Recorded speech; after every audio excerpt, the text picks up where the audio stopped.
This is Democracy Now!, democracynow.org, The War and Peace Report. I'm Amy Goodman with Juan Gonzalez. Well, to talk more about the protests across the Middle East, we're joined by Tariq Ramadan, professor of Contemporary Islamic Studies at Oxford University and visiting professor at the Faculty of Islamic Studies in Qatar. He is considered one of the most prominent Muslim intellectuals in Europe and was named by Time magazine as one of the most important innovators of the 21st century. He was barred from entering the United States for many years by President George W. Bush. In 2004, Ramadan had accepted a job to become a tenured professor at the University of Notre Dame, but 9 days after he was set to arrive, the Bush administration revoked his visa, invoking a provision of the PATRIOT Act. He wasn't allowed to into the United States for another 6 years. Tariq Ramadan is the author of a number of books, including Radical Reform, Islamic Ethics and Liberation, and most recently, Islam and the Arab Awakening. We welcome you back to Democracy Now!, Professor Ramadan. Thank you for your invitation. So can you talk about the latest that's happening right now? The beginning in Libya with the killing of the U.S. ambassador, the protests now happening throughout the Arab world. We just heard from what's happening in Yemen, the protests in Sana'a at the U.S. Embassy, in Cairo at the U.S. Embassy. Look, it's very, very difficult and very sensitive times for many reasons, because just, we were celebrating, or at least remembering, 11 years after September 11 in the country here. And what happened is, as you were referring, there are two scenarios. One is to say what happened in Libya was not, in fact, first connected to the movie, but connected to the killing of Abu Yahya Libi in June. And this was planned. Explain who he was. He was one of the leaders of Al-Qaeda, and he was killed in June. And the point was that people were saying there will be retaliation, and they choose the very same date of the September 11th. So it might be that this connection was in fact used with the symbol at the same time where we were remembering what happened in the States. Add to this that what we have here is very much people who are behind the movie, and it's very important to check who is behind the movie. What do they want exactly? They were using exactly the same symbol 11 years later, just before the election, to put the president also, Barack Obama, and the United States onto something which is a psychological pressure by releasing this and hoping that there will be reactions. It's a provocation. And I think that here we have something which is very important for us, is first to condemn what happened, the killing of the ambassador, and what is happening in the embassies around in the Muslim majority countries, to start with this, but also to understand that there are people from behind the scene who are playing on symbols, emotional politics, and pushing towards something which is a clash. And the second thing that we have to say, and this is important because you were talking about Mohammed Morsi and people, the Islamists in Muslim majority countries, there is something which is going to be one of the main challenges in the Muslim world today, in the Muslim majority countries and the Arab world, is the religious credibility. How are you going to react to what is said about Islam? So by touching the Prophet of Islam, the reaction should be, who is going to be the guardian? And you can see today the Muslim Brotherhood are in a situation where the Salafist and the literalists are pushing, and they were in Libya, they were in Egypt, they are now in Yemen. So everywhere the Salafi are pushing by saying we are the guardian and we are resisting any kind of relationship to the West or provocation coming from the West. And internally, it's unsettling the whole situation. Now, in Tunisia, in Libya, in Syria, in Egypt, the clash between the literalists and the Islamists or the reformists is something which is going to be part of what we have to deal with as to the future of this country. But interestingly, in this in the incidents in Libya yesterday, there appear to be now, as some reports are coming out, two very separate incidents that occurred. There was a mass protest that occurred early in the evening in response to the film, and then there was a much more coordinated military attack that occurred later in the night on the consulate itself. And apparently the attackers may have known that the ambassador was in Benghazi when he normally was not in Benghazi. So this clearly seems to have been more of a, some would call it a blowback on the United States government for its support, its military support all kinds of fighters in Libya against Gaddafi, including Islamic extremists. Yes, I think that this is a very fair point. You know, even after the whole democratization process, it's quite clear that the United States are not seen in positive way in all the Muslim majority countries, in Egypt, in Libya, even in Tunisia, even though we have now a kind of trying to be recognized as democrats by the Islamists who are running, you know, Tunisia and Egypt. But the popular sentiment is very, very negative. So what happened in Libya is clearly connected to the role of the United States when it comes to dealing with terrorists, dealing with the factions in Libya. This is something which is there, and it's clearly a bad perception, a negative perception. The point is how this is going to evolve when people are trying to deal with emotions and pushing towards this. So this is where the Islamic reference in such a way is going to be on two fronts. First, what we have within the Sunni tradition is this clash between the literalists and all the other trends and the Salafi movement that are very much acting on the ground and using the popular sentiment to People might act not against the know West. what you mean by the literalists and the Salafi movement. Yes, that's a very important point. We have to define this because, you know, Salafi is a very broad concept in Islam. What we have now is, like, for example, the Noor party in Egypt or the Salafi in Tunisia are people who, in fact, we call very often Wahhabi, following the Saudi school of thought and law. And they are literalists in a way where it's black and white, is a very narrow interpretation of the scriptural sources. For decades, we knew that they were there, but they were not involved in politics. What is completely new for all of us over the last 3 years is that they are now within the political arena and playing the democratic game.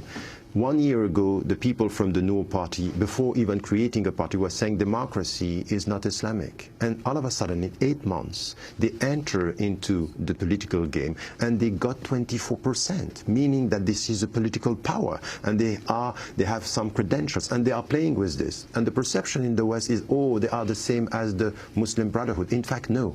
They were even supporting the candidate who left the Muslim Brotherhood to put the Muslim Brotherhood in a very difficult situation.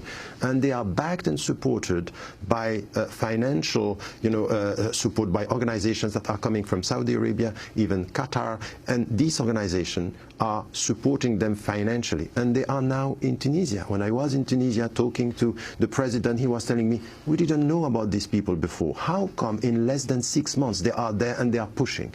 And this is to make the whole democratization process unsettled on the basis of the Islamic reference. So this is why, as Muslims and as Muslim scholars and intellectuals, we have to be very clear on what is acceptable and what is this accepted diversity in Islam, and things that are done like yesterday, then the day before yesterday, that are completely non-Islamic, against our principles, because there is now a connection between some literalists and violent extremists who want to kill, who want to get a kind of popular support. And populism is everywhere. We have religious populism in the Muslim majority countries as much as we have populism in the United States of America. The reaction of Mitt Romney about saying, oh, you don't have to apologize and you have first to be clear on the fact that this is our values, is playing with symbols. It's just to put Barack Obama in a situation where he has to condemn first what happened and to celebrate the American values. I think it's tricky. Well, in your book, Islam and the Arab Awakening, you really concentrate on the complexity of this enormous movement that has developed that escapes most observers here in the West. And you particularly focus on the question of whether it's wrong to consider this really revolutions that are occurring here, or whether there are more uprisings or popular movements that, yes, are expressing the desires of the people for freedom, but yet are being manipulated and to some extent attempts at controlling them from all sides, not just from the West, but from the religious and other political groups within Islam itself. Yes, I'm very happy that you are saying being manipulated or try to be manipulated from many sides, not only from the West. what I'm advocating in the book, after having studied the whole thing before, is to tell us today that this was not known, that the people were not aware that they were bloggers and cyber dissidents. This is completely wrong on both sides. Even the President Mubarak and Ben Ali, they knew about people being trained. So this is one thing. What is irreversible in the Arab world is this intellectual revolution, the awakening that we can get rid of dictators. That is here, and the people have this sentiment and this political power. They feel that they can do it, and it's still there. At the same time, we don't know what is going to happen. So to be very quick by saying, oh, revolutions and Arab Spring, what I'm advocating is to take a cautious optimism as the starting point of our analysis, and to look at what is happening. The perception in the Arab world now is that we are having secularists against Islamists, and that's it. So the secularists are progressive, the Islamists are reactionary, conservative. This perception is wrong. It's not only coming from the West, by the way, it's even in the Muslim majority countries. In Tunisia, this is where the debate is very superficial on ideological positioning. We have to come to the true questions about which kind of social policy, which kind of state. It's not enough to tell us it's a civil state with Islamic reference. We need to know what Islamic reference, because this is exactly what the Salafi are telling us. Islamic reference means that you cannot say what you are saying about the Prophet, for example. You cannot ridicule, and you are going to be judged or tried if you do this. So we don't have a clear understanding of all these challenges. And when it comes to social justice, when it comes to corruption, when it comes to the role of the army, because now we are talking about Mohammed Morsi representing Egypt, we should be much more cautious with the role of the army in Egypt today, playing a very important role still from behind the scene. On that issue of President Morsi, I want to turn to President Obama's comments on Egypt. He made them on Wednesday during an interview with Telemundo's Jose Diaz-Balart. Obama said he does not consider the new Egyptian government, led by the Muslim Brotherhood, to be an ally. Excerpts of the interview first aired last night on MSNBC. Would you consider the current Egyptian regime an ally of the United States? I don't think that we would consider them an ally, but we don't consider them an enemy. They are a new government that is trying to find its way. They were democratically elected. I think that we are going to have to see how they respond to this incident, how they respond to, for example, maintaining the peace treaty with Israel. So far, at least, what we've seen is that in some cases they've said the right things and taken the right steps. In others, how they've responded to various events may not be aligned with our interests. And so I think it's still a work in progress. But certainly in this situation, what we're going to expect is that they are responsive to our insistence that our embassy is protected, our personnel is protected, and if they take actions that indicate they're not taking those responsibilities, as all other countries do where we have embassies, I think that's going to be a real big problem. So here you have President Obama saying that the Egyptian government is not considered an ally, but not our enemy either, he says. NBC saying Obama's strong words could mark a dramatic shift in the U.S. relationship with Egypt, which has been consistently pro-American since the late President Anwar Sadat. Tariq Ramadan. Look, it's a very smart and diplomatic statement. I think that he cannot say anything but this for two reasons. First, if he was to say Egypt with the Muslim Brotherhood is an ally, he's going to be destroyed here by the opposition saying, how come you can say that the Islamists are your ally when these people are the same who are Hamas, and Hamas is against Israel? It's the end of it. So he's saying we are just wait and see, we are trying to deal. At the same time, we should know that the American administration is very much involved with the Egyptian army. And when you talk about the Egyptian army, we don't talk only about political power, we talk about economic power. And in all the discussion, what I'm saying in the book, which is for me very important, is that not to underestimate the economic reasons of all what is happening there, because we have China and we have Russia and we have new actors in the region that are helping us to understand the situation from another angle. On the other side, he is saying about the Muslim Brotherhood. We know that they were in touch with the Muslim Brotherhood for years, trying to understand what is their stand and what is their vision. And if he was to say now, your grandfather, the founder of the Muslim Brotherhood. Yes. So this is what I'm saying here is that in his positioning with the Muslim Brotherhood, what he's saying is we wait and see, and we know that they were dealing with them. The Muslim Brotherhood on this, if he was to say they are our allies, they will lose their credibility within. So the Muslim Brotherhood should be perceived as not very much Western, not very much with the current Obama administration. From behind the scene, there are some questions that we have to ask the Muslim Brotherhood when it comes to economic options and choices with the IMF, straight away with the World Bank. So I think that on many economic sides and political sides, it's quite clear that for the time being there is an agreement between the American administration and the Muslim Brotherhood to try to find a way to deal to one another and to try to find solutions. So this is why I'm critical of what is happening with the Muslim Brotherhood, not only on the political side, but the economic choices. I wanted to ask you about the economic imperatives in another battle of the Arab awakening in Libya. You, in your book, give a masterful recounting of the behind-the-scenes operations of France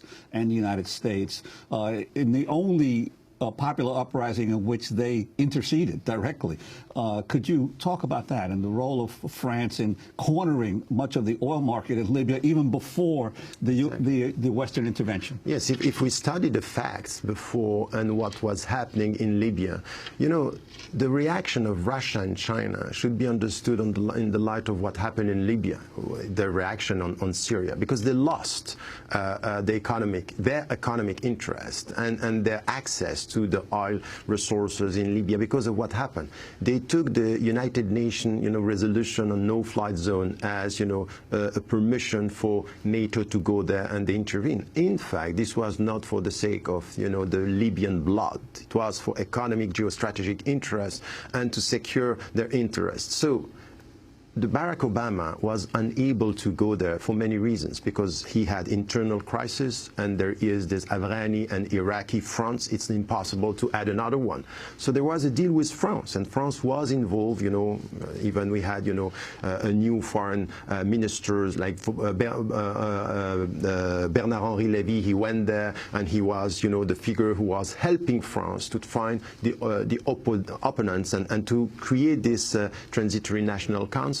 But this was not done for the sake of the democratization in Libya. It's quite clear now that all the economic interest and the access to resources is secured between 4 countries. The first one is the United States of America, France, Britain, and Qatar, who are also involved in the whole thing. So we need to be less naive in the whole process and to deal with the situation country per country, and understanding that there are challenges, there are from behind the scene alliances that are now important. There is something that I want to say here.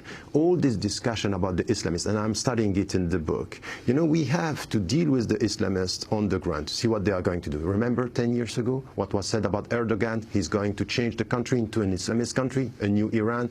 It's not going to happen. The Turkish leader. So now we have to deal with them and see what they are going to do. But there is one point which is clear. The United States of America or the Western countries, they don't have a problem with Islamists as long as they are neoliberal capitalists and promoting the economic order. And the best example is the petromonarchies. The petromonarchies, they don't want democracy. They say there is no democracy in Islam, but they are within the economic system. So the question... Who are the petromonarchies? The petromonarchies is Saudi Arabia, Qatar, even Bahrain. Bahrain, we had protests in Bahrain and they were tortured and repression. We don't cover this. We didn't cover this. And no one was saying that the government, it was translated into Shia-Sunni clashes. It's wrong. There is clearly a lack of democracy there, and we need to come with something which is, don't tell us that Islam in itself is a problem, is exactly what Barack Obama just said yesterday. If they are with us protecting our interests, we will deal with them. If not, we will struggle. Al Jazeera's role in covering the Arab world.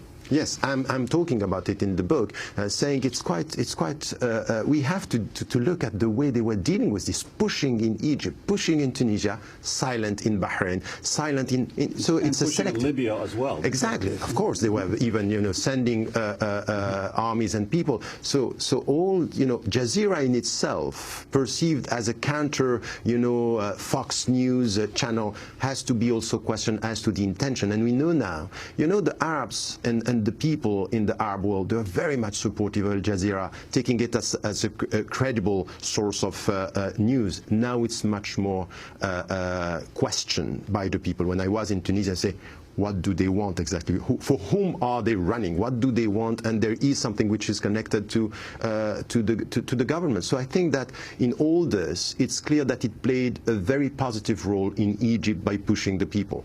But we need to look at the political, the whole scene and the whole region to understand that there are much more questions to be asked about what are the intentions from behind, from supporting some uprisings and forgetting others. Like Bahrain, for example, as I was saying, and being silent, for example, about what also was happening in Libya, what also is happening in Iraq, and very much nurturing this sense of, be careful, Al-Qaeda is there, the terrorists. It's also nurturing a mindset. It's as if, doing the job of be careful, terrorism is around the corner, and I think that this is to be questioned. Comparison of how the U.S. has dealt with Syria and Bahrain? No, I think that no, they are not dealing with they are supporting silently what the Saudi are doing with Bahrain, which is supporting the current regime. You can't have anything happening today within the petromonarchies is going to be too risky for the United States and the oil interests there. In Syria, for 8 months, and this is why I'm saying it's not all under control. All the people who are saying, oh, it's all done by the US and it's a conspiracy, say no. In Syria, for 8 months, President Barack Obama and the European administrations were hoping Bashar al-Assad was going to reform the regime from within. And it appeared that the people were more courageous. They didn't want him to stay. So they were trying to find opposition and people with whom they can deal, because they had two problems. The driving force of the opposition in Syria was also the Muslim Brotherhood and leftists, who were not very much supportive of the Americans. So they were trying to find who are the people with whom we can deal. And it took 8 months. Now they want to change the government, but it's as if they are facing Russia and China, and both are in agreement not to agree on what to do. And in fact, the unsettled situation in Syria could be, in fact, interesting for both sides. And settled Middle East in this time where the people are trying to find their way towards democracy could be interesting for many reasons. For weapons to be sold, for geostrategic interests to be protected, and something that we are not talking about, which is the Israeli-Palestinian conflict. The people who are lost in the whole discussion here are the Palestinians. We have demonstrations in Palestine, in West Bank. Nobody's covering this. It's as if they don't exist anymore. And this is, in fact, central. And Israel is silent. The only thing that we heard once is Mubarak should stay, because if he's not going to come, we will have Islamists. And then we have the Muslim Brotherhood, and this is what, and then nothing. It's as if Israel is not playing in the whole ground. And I think that this is wrong. Add to this a second question, which will be very important for the United States, but also for the European countries, is the new actors. What I'm saying here is the BRIC countries, Brazil, India, China, Turkey, South Africa, Indonesia even, and Russia are now new actors. Over the last 8 years, China multiplied by 7 its economic presence and penetration in the Middle East. And if this happens on economic terms, and there is a shift towards the East, the relationship between these countries and Israel is completely different from the United States. And it means that the challenges are going to be different, because China is not supporting Israel the way the US are supporting Israel. So we need to have all these factors in mind. I'm trying to analyze this in the book by saying, be cautious, but there is still optimism because the people now are facing challenges. And what I would like, knowing that in the Muslim majority countries, you can't do without Islam, we can't do without their culture, in which way they are going to come back to this Islamic reference to find a way to deal with the true challenges and not the superficial political questions. We want to thank you very much for being with us. Tariq Ramadan, heading back now to Britain. His latest book is called Islam and the Arab Awakening.